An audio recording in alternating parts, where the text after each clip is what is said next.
Your website might be beautiful, but if the content on it doesn't connect with your visitors and drive them to take action, you are missing out on a lot of opportunities.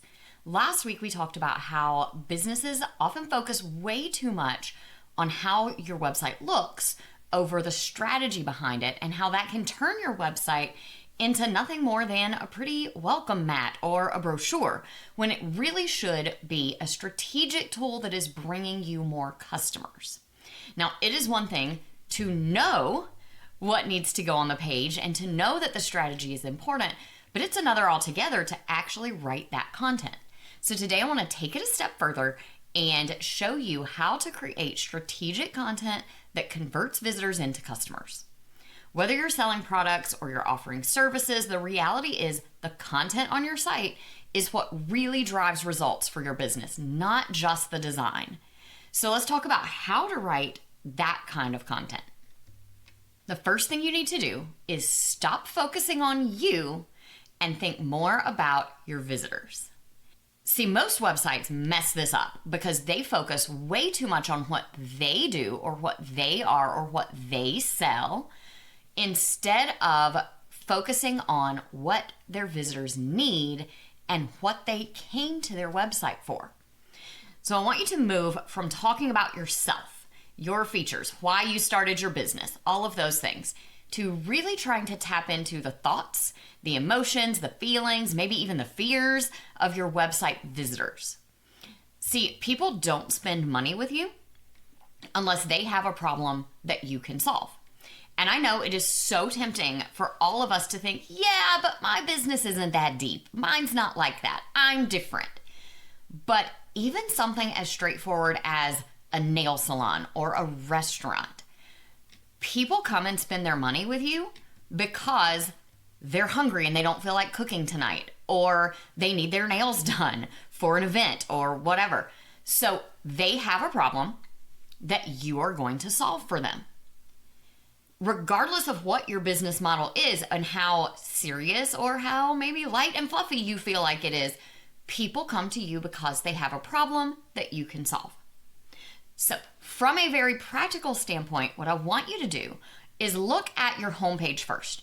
Count how many sentences you have on your homepage that start with I or we or me or my versus you and your.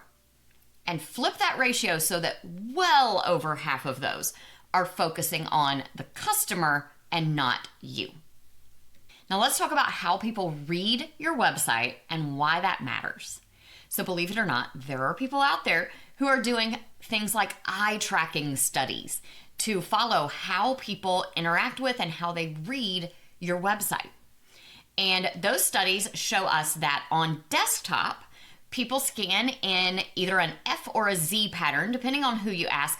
Realistically, they're essentially the same thing. Basically, what this means is they start at the top left and they scan across and down and across and down and across and so on.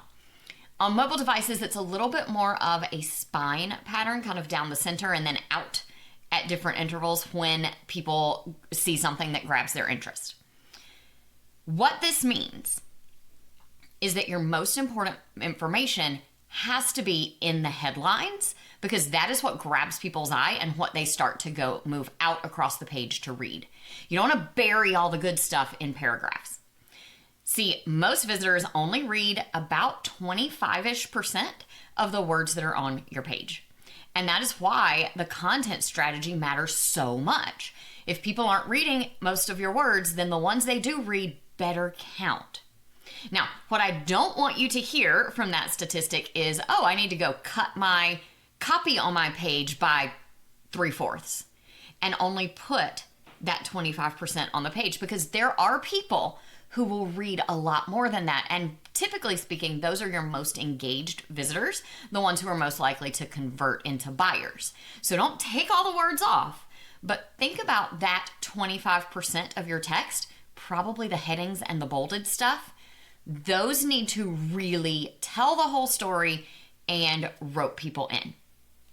So from a super practical standpoint, your headlines, like I said, need to tell the complete story, even if people don't read any of the paragraph text or the bullet lists that you have.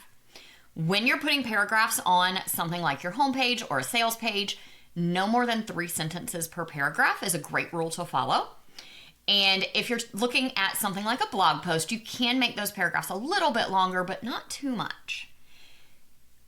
Anytime you're doing paragraph text, make sure the most important info goes in the first and the last paragraphs, because that middle section is what people tend to tune out. Now, when it comes to making those headlines and that main copy really work for you, there are a couple of frameworks that work really well. And we're going to talk about one called the Problem-Agitation-Solution framework. It can work for every single business. And basically what you do is you start by identifying the problem. So you just name that specific challenge that your ideal customer is facing. And when you do that, make sure you're using their language, not fancy industry jargon. And then you're going to agitate that problem just a little bit. Now, we don't want to harp on it and be super negative, but use phrases like, maybe for myself, for a web designer, I could say something like, imagine spending thousands on a website that doesn't bring in customers. Or think about how many of your potential clients are choosing your competitor while your calendar stays empty. Agitate that problem just a little bit and then transition to presenting your solution as that natural, inevitable solution to their problem. There are a handful of ways to kind of present that solution. One of them I really like is the only statement. So if you can say that you are the only, whatever your business category is, that does this unique thing you do, that goes a long way. So maybe you can say you are the only speech therapist in town who uses this particular strategy that you know works really well. Another one that works is a kind of before-after bridge where you're showing the transformation people get. So before they came to us, people are in this situation, they're struggling with this, and we do this, and then after, they are having these wins. And then the last one I'll share is kind of a more straightforward problem, solution, result. We solve this problem through this unique approach that we have so that you can get this desired outcome. Those are some really short and sweet ways to get people to immediately understand what the problem is that you solve. Now, the whole point of all of this is to get your visitors to actually take action from your site, not just browse and leave. So whether you're an online business or an in-person brick and mortar kind of business, you want to get people to do something other than just browse your website. And the way that you do that is you make it crystal clear what people need to do next. And we talked last week about how every page needs to guide your visitors to a specific action. Don't make them guess what you want them to do or hunt around for what they need. When you do this, you want to make sure that you are being specific about that action. So instead of, a button that just says contact us, replace that with really specific instructions like text to schedule your appointment or see available booking times. Something like that that really helps people immediately know what is going to happen when they click that contact us button. And you want to make taking action as easy as possible. So what does that look like from a super practical standpoint?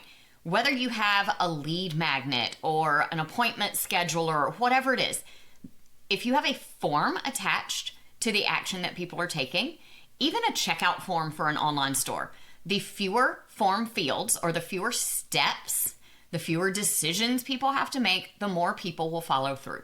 So leave off any fields that you don't really need to know and just collect that most important information so that you get more people to opt into your lead magnet or to sign up for that appointment, whatever it is that you're doing. When it comes to contact, having as many different contact methods as you are comfortable with is really going to help remove barriers for people. The more options you can give people, the more people will be interested and willing to contact you. See, some people hate phone calls and would rather just text or email or make an appointment online. Other people really aren't comfortable with the online stuff and they just want to get on the phone and talk to you. So the more options you can give people, the better you're going to do. The businesses that make it the easiest for customers to take action are going to win every time, even against competitors who maybe have similar quality or similar prices or similar really great strategic content on their website like we were just talking about. Let me share a perfect real world example from my life of how this works. So about a month ago, my regular nail salon that I use closed for some renovations and an ownership change. So they were closed for about a month, and I needed to find a new spot to go in the middle. I looked at all the nail salons around online, and one salon I looked at, their website looked beautiful. They have a gorgeous space. It looked clean. They offered the services I wanted. Their prices were good. I even had a friend who told me that they went there and liked it. But their website didn't mention if they took walk-ins or required appointments. And I really didn't see an easy way to contact them to find out. And so I immediately left their site and kept searching. Now, I could have probably dug around and found their phone number, but they didn't make it easy for me, so I moved on.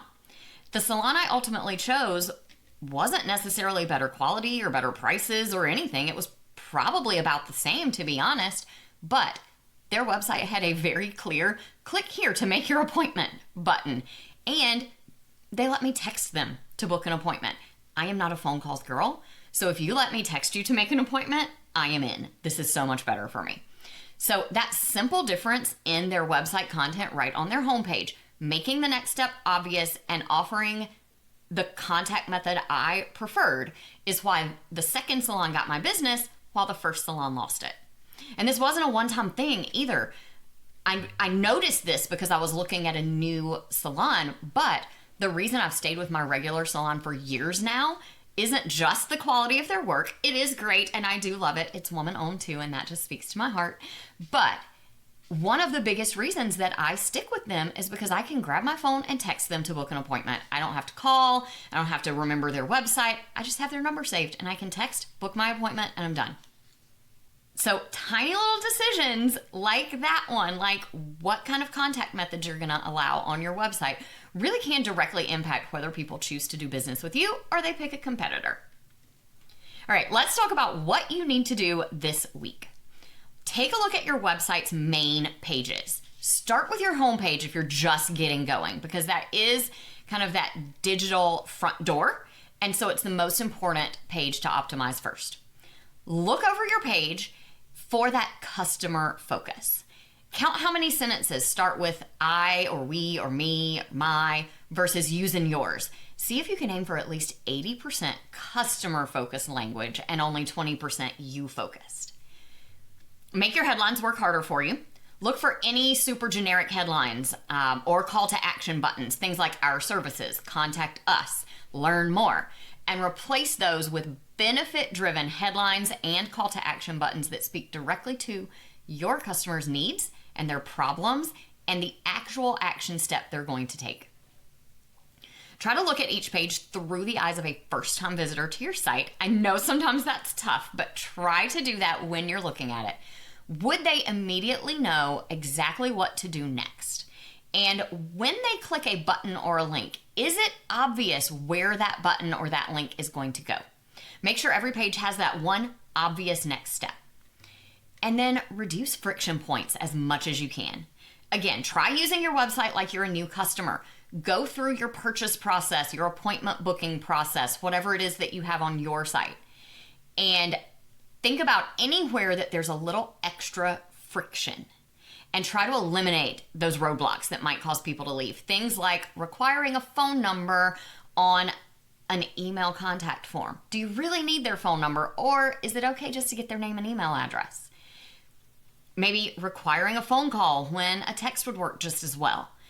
Anything like that that you can do to reduce friction and make it easier for people to say yes is going to get you more customers in the long run.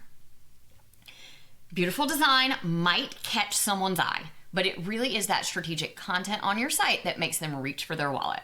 Now listen, I love a gorgeous website. I am a web designer after all, but your website has to be way more than just pretty.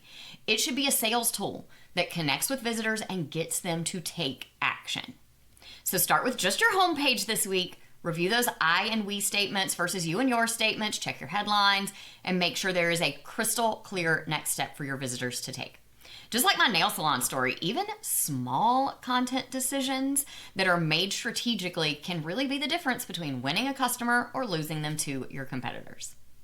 If you found this helpful, I would love for you to take a screenshot of this episode in your favorite podcast app and share it with a friend who might be struggling with their website content.